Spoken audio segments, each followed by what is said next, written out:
अगर आपको डायबिटीज है, प्री डायबिटीज है या आपके घर में कोई हर दिन इस समस्या के साथ जी रहा है, तो आज मैं जो बताने जा रहा हूं वह इलाज की दिशा ही बदल सकता है।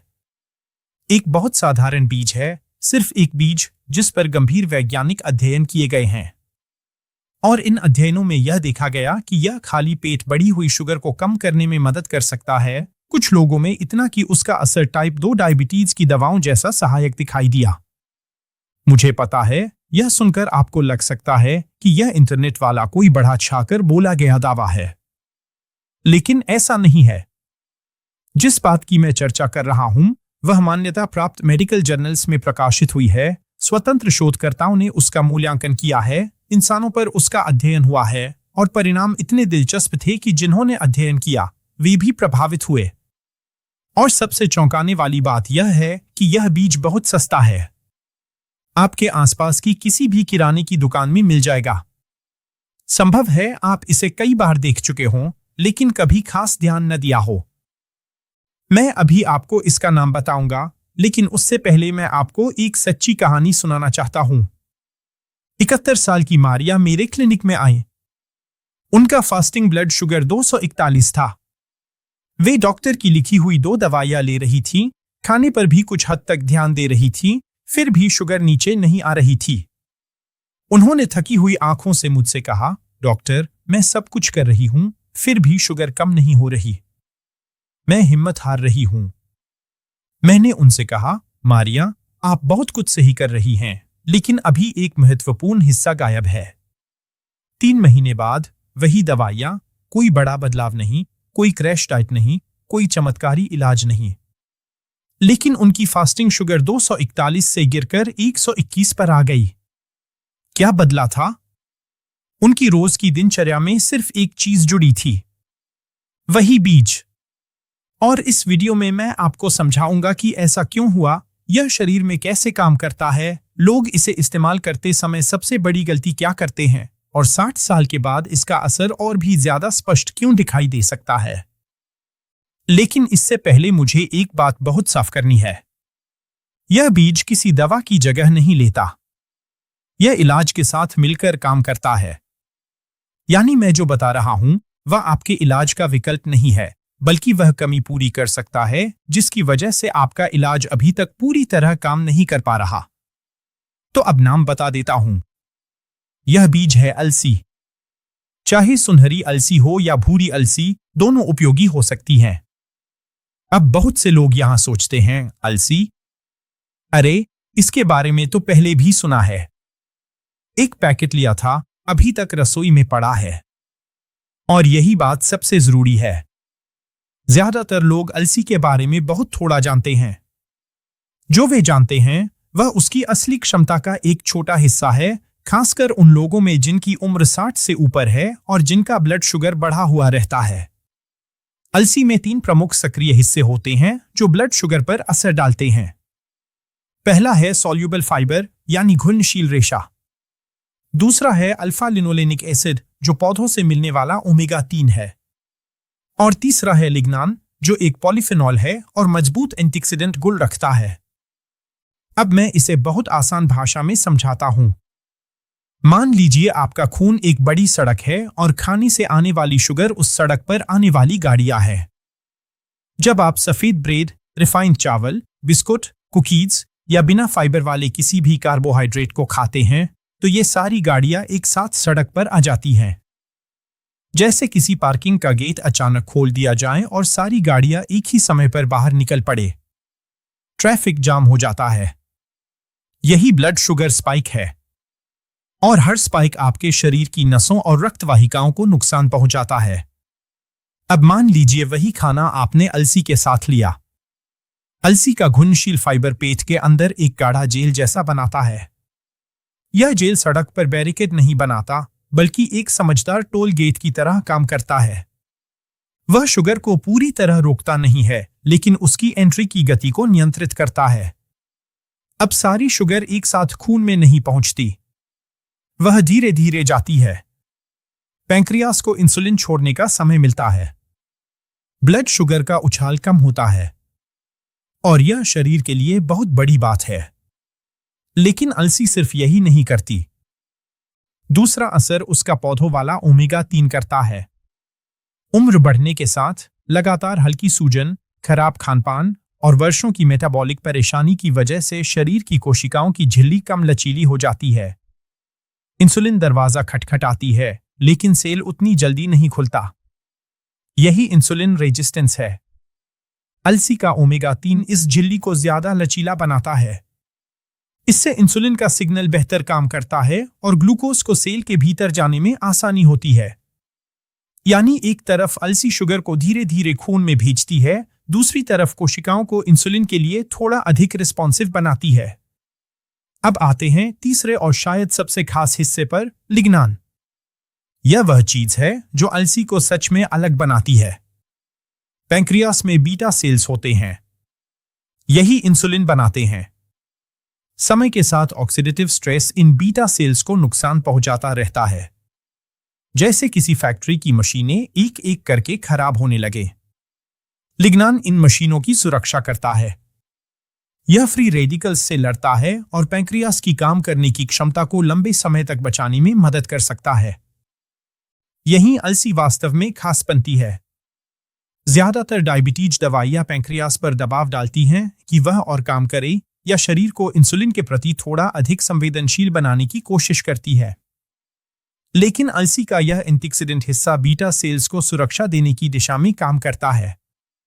यानी यह सिर्फ धक्का नहीं देती, यह सुरक्षा भी देती है। अब सबसे महत्वपूर्ण बात, अलसी तभी काम करेगी जब आप इसे सही तरीके से इस्तेमाल करेंगे। यही लोग सबसे ज्यादा गलती करते हैं। पहली और सबसे बड़ी गलती है पूरी अलसी खाना। बाजार से जो पूरी अलसी आती है वह बहुत बार लगभग पूरी की पूरी पाचन तंत्र से निकल जाती है। इंसानी आंत अलसी की सख्त बाहरी परत को अच्छे से तोड़ नहीं पाती। इसका मतलब यह कि उसका ओमेगा 3, उसका फाइबर, उसका लिग्नान सब कुछ बीज के अंदर बंद रह सकता है और शरीर तक पहुंच ही नहीं पाता। इसलिए पहला नियम है कि अलसी को पीसकर खाना होगा। मिक्सर, कॉफी ग्राइंडर, प्रोसेसर किसी से भी पीस सकते हैं या पिसी हुई खरीद सकते हैं। लेकिन यहां दूसरा नियम आता है। पीसने के बाद अलसी हवा, रोशनी और गर्मी के संपर्क में जल्दी खराब हो सकती है। खासकर उसका ओमेगा 3 जल्दी ऑक्सीडाइज हो सकता है। इसलिए जितनी अलसी 2 या 3 दिन में उपयोग करनी हो उतनी ही पीसें। उसे ढक्कन वाले बर्तन में फ्रिज में रखें। अगर ज्यादा मात्रा पीसनी है तो फ्रीजर में रख सकते हैं। खुला छोड़ना ठीक नहीं है। तीसरा नियम है समय और मात्रा। अध्ययनों में आमतौर पर रोज 2 बड़े चम्मच तक की मात्रा उपयोग की गई है। लेकिन यह मात्रा एकदम पहले दिन शुरू नहीं करनी चाहिए। और सिर्फ मात्रा ही नहीं, समय भी बहुत महत्वपूर्ण है। इसे मुख्य भोजन से लगभग 15 से 20 मिनट पहले लेना बेहतर माना जाता है, ताकि पेट में वह जेल जैसा प्रभाव समय पर बन सके। अगर आप तैयार खाने पर ऊपर से अलसी छिड़ककर सब कुछ साथ खा लेते हैं तो उसका प्रभाव उतना अच्छा नहीं होगा जितना सही समय पर लेने से हो सकता है। मारिया की यही गलती थी। वे महीनों से अलसी ले रही थीं, लेकिन पूरी अलसी सलाद पर छिड़क देती थी। शरीर को असल फायदा लगभग मिल ही नहीं रहा था। जब उन्होंने पिसी हुई अलसी सही तरीके से लेना शुरू किया, तब बदलाव दिखा। चौथा नियम है लगातार उपयोग। अलसी रातों रात चमत्कार नहीं करती। यह एक रोज का निवेश है। पैंक्रियास की सेहत में, आपकी नसों में, आपके दिल में, आपके ब्लड शुगर पैटर्न में।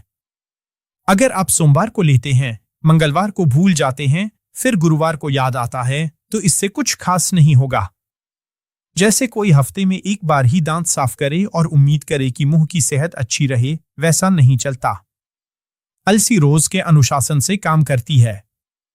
अब एक दिलचस्प बात, कई बार ब्लड टेस्ट में बड़ा बदलाव दिखने से पहले ही शरीर संकेत देना शुरू कर देता है कि कुछ बेहतर हो रहा है। कुछ लोगों में बहुत ज्यादा प्यास कम होने लगती है। कुछ लोगों की रात की नींद बेहतर होने लगती है, क्योंकि शुगर थोड़ी स्थिर होने पर रात में बार बार पेशाब की परेशानी कम हो सकती है। कुछ लोग कहते हैं कि दोपहर के बाद का भारीपन और नींद कम हो गई।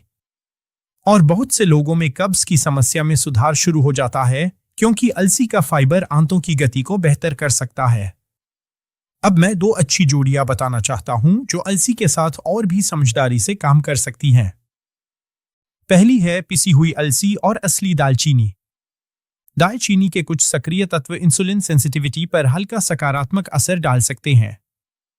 जब थोड़ी मात्रा में दालचीनी पिसी हुई अलसी के साथ ली जाती है तो कुछ लोगों को यह संयोजन अच्छा सपोर्ट दे सकता है। दूसरी है अलसी और बिना चीनी वाला दही। दही में प्रोबायोटिक्स होते हैं, प्रोटीन होता है, और जब उसमें पिसी हुई अलसी मिलती है तो यह सुबह के लिए बहुत अच्छा संयोजन बन सकता है। इससे संतुष्टि भी मिलती है और ब्लड शुगर पर भी अपेक्षाकृत सौम्य असर रहता है। लेकिन एक संयोजन ऐसा है जिससे मैं आपको सावधान करना चाहता हूं। अलसी को फलों के जूस में मिलाकर पीना। बहुत लोग सोचते हैं कि यह बहुत हेल्दी ड्रिंक है, लेकिन समस्या यह है कि जूस में फल की प्राकृतिक संरचना टूट जाती है और शुगर बहुत तेजी से अवशोषित होती है। ऐसे में अलसी को अपना पूरा सुरक्षात्मक काम करने का सही समय नहीं मिलता। इसलिए अगर फल लेना है तो फल को पूरा खाइए, जूस बनाकर नहीं। और चाहें तो ऊपर से पिसी हुई अलसी डाल सकते हैं। अब 3 बहुत जरूरी सावधानियां। पहली, अगर आप इंसुलिन लेते हैं या ऐसी दवाइयां लेते हैं जो इंसुलिन रिलीज बढ़ाती हैं तो अलसी उनके असर को बढ़ा सकती है। यह अच्छी बात हो सकती है, लेकिन इसका मतलब यह भी है कि शुगर जरूरत से ज्यादा नीचे जा सकती है। इसलिए अपने डॉक्टर से बात किए बिना नियमित रूप से शुरू न करें। दूसरी, अगर आप ब्लड थिनर यानी खून पतला करने वाली दवाइयां लेते हैं तो डॉक्टर को जरूर बताइए कि आप अलसी शुरू करना चाहते हैं। तीसरी, अगर आपने पहले कभी अलसी नहीं ली है तो पहले दिन से 2 बड़े चम्मच शुरू मत कीजिए। इससे गैस, पेट फूलना या असहजता हो सकती है। पहले हफ्ते में एक छोटा चम्मच से शुरू करें, फिर धीरे धीरे बढ़ाएं। शरीर को समय दें। और अब सबसे महत्वपूर्ण बात जो मैं आपके दिल तक पहुंचाना चाहता हूं। 60 साल के बाद की डायबिटीज कोई अंतिम सजा नहीं है। यह सिर्फ गोलियां खाने और परिणाम का इंतजार करने वाली बीमारी नहीं होनी चाहिए। यह ऐसी स्थिति है जिसमें शरीर बहुत अच्छे जवाब दे सकता है अगर आप समझ जाए कि उसे क्या चाहिए और उसे नियमित रूप से देना शुरू कर दें। हर भोजन एक मौका है। हर चम्मच पिसी हुई अलसी एक फैसला है कि आप अपने पैंक्रियास की रक्षा करना चाहते हैं, अपनी नसों को बचाना चाहते हैं, अपनी किडनी, आंखें और दिल सुरक्षित रखना चाहते हैं। मारिया ने मुझसे आखिरी मुलाकात में एक बात कही जिसने मुझे बहुत छुआ। उन्होंने कहा, मैंने सालों तक सोचा कि डायबिटीज का मतलब सिर्फ दवा लेना और फिर नतीजों का इंतजार करना है। अब मुझे पता है कि मेरे पास भी ताकत है। और यह बात सिर्फ मारिया के लिए नहीं है, आपके पास भी ताकत है। अगर यह जानकारी आपके काम आई तो इसे अपने तक मत रखिए। इसे उस इंसान तक पहुंचाइए जिसे डायबिटीज है, जिसे प्री डायबिटीज है, या जो हर दिन हाई शुगर के साथ जूझ रहा है और समझ नहीं पा रहा कि और क्या करे। कभी कभी बहुत महंगा समाधान नहीं, बल्कि बहुत साधारण चीज सही तरीके से इस्तेमाल करना ही बड़ा फर्क पैदा करता है। अपने खून का ख्याल रखिए, वही आपके शरीर के हर हिस्से तक पहुंचता है। अगर उसमें शुगर बहुत ज्यादा है तो हर हिस्सा उसका असर झेलेगा। हम अगले वीडियो में फिर मिलेंगे।